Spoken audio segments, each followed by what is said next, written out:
Shana Tova. I have a confession. It's the season, and I have a confession. My prayers and the very full sanctuary were not the only thing I was thinking about on Rosh Hashanah. I was a little bit distracted. I will admit to letting my mind wander and sometimes stopping in my office in between services to check on the Yankee games. Specifically, checking to see if Aaron Judge hit number 61. For those that aren't baseball fans, let me give you a little context and indulge me for a minute. As the year 57-83 started, Aaron Judge had hit 60 home runs this season, tying the great Bambino, aka Babe Ruth's single-season record. 61 home runs in the regular season is the American League record set by Roger Maris, another Yankee great, in 1961. Most baseball commentators, experts, and my own Yankee fanatic son believe that Aaron Judge will hit around 65 before the postseason starts. Waiting around for number 61 was exhilarating, entertaining, engaging, and, if I'm really honest, tinged with agony and frustration every time Judge got a walk, a strikeout, or even another double. If you're a baseball fan, then you also know that this is likely to be only one of the exclamation points on Aaron Judge's remarkable season that will likely garner him the baseball Triple Crown and the accolade of MVP. And, if you're a baseball fan, you cheered with the crowds on Wednesday night when Judge finally hit home run 61 and hoped, along with the rest of Yankee fandom, that he hits number 62, the one that sets the new American League record here in New York. So you can tell I've been a bit distracted by Aaron Judge. Whereas during Rosh Hashanah, there were as many box scores roaming through my head as there were shofarot calls, I am hoping I will be able to focus a bit better on my fasting and my prayers during Yom Kippur. But this wasn't the first time that I was distracted during prayer. If we're truly honest with ourselves, we all had other things on our mind during the beautiful prayers and melodies of the holiday. The High Holy Days and these 10 days of awe lead us into liminal space, where we are transitioning from one thing to the other, sitting on the boundary between two things, but not fully in either. Liminal spaces are the limbo that we live much of our lives in, looking ahead to the future, thinking about the past. And this period of Jewish time is the definition of liminal. We live in the moment in between. We have started 57-83, but we are still finishing our atonement for our misdeeds of 57-82. The words of the liturgy ring in our heads with profound power. Who will live and who will die? Who will be secure and who will be shaken? Who will be forgiven and who will be forsaken?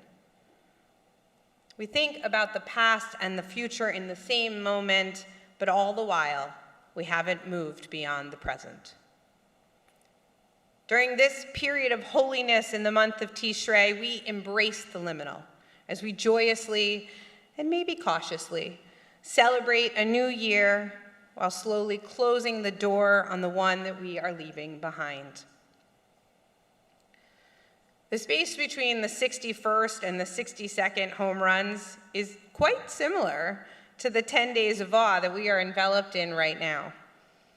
We reflect on how far we have come and wonder if we have gone far enough And if we can go further, how will we accomplish more? Be better than what we have been? Give more of ourselves? Go beyond what anyone else has ever done? Can we reach new heights of prayer, atonement, and personal status? Can we be assured that we are recorded in the book of life, just as Aaron Judge tries to be assured of his place in the baseball record books? We hope for what lies ahead, but do not know if we can get there. Because, as Dr. Seuss reminds us, sometimes we won't. Bang-ups and hang-ups will happen to us all. Some failure is inevitable. What if Judge only hits 61 home runs this season and merely ties the record?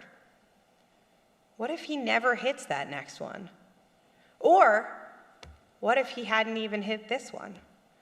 The season ends in just a few more days.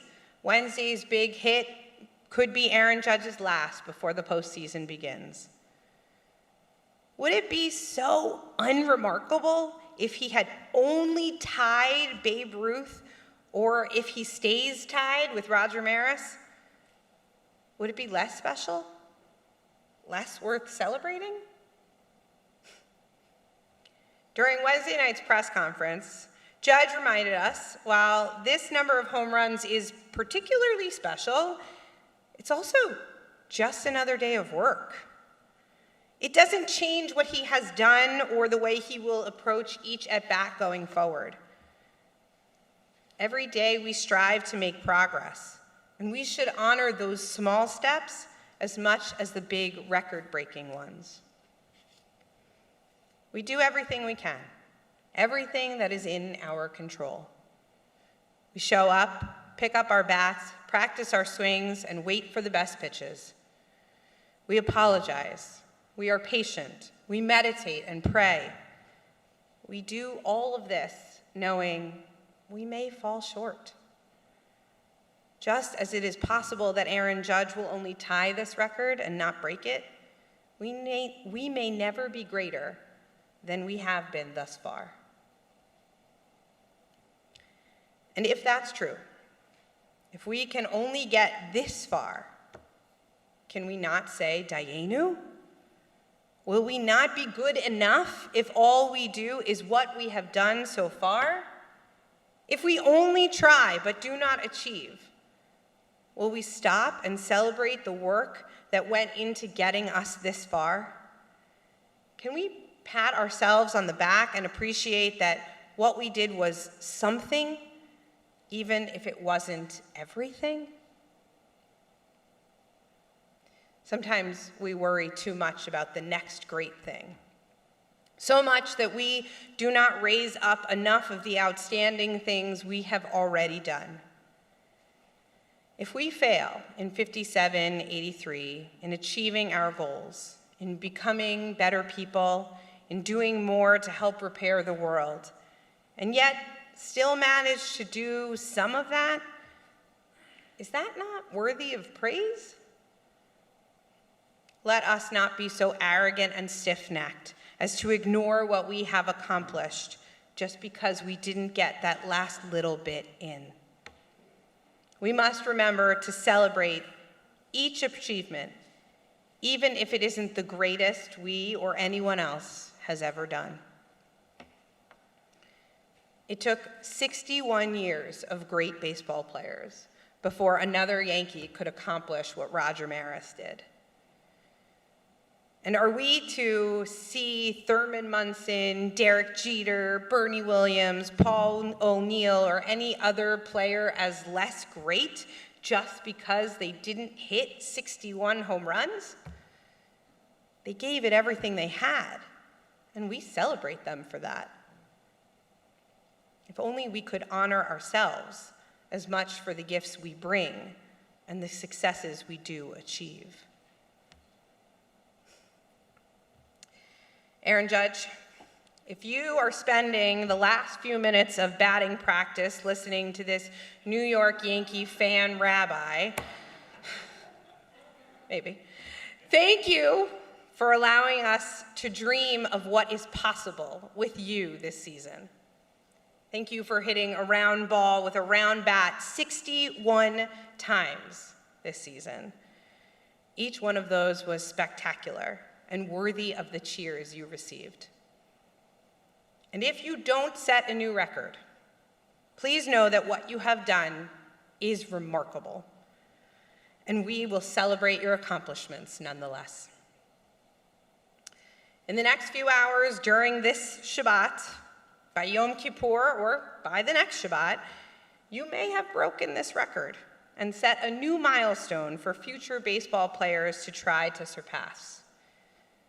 Meanwhile, I will probably not have finished fixing myself or repenting.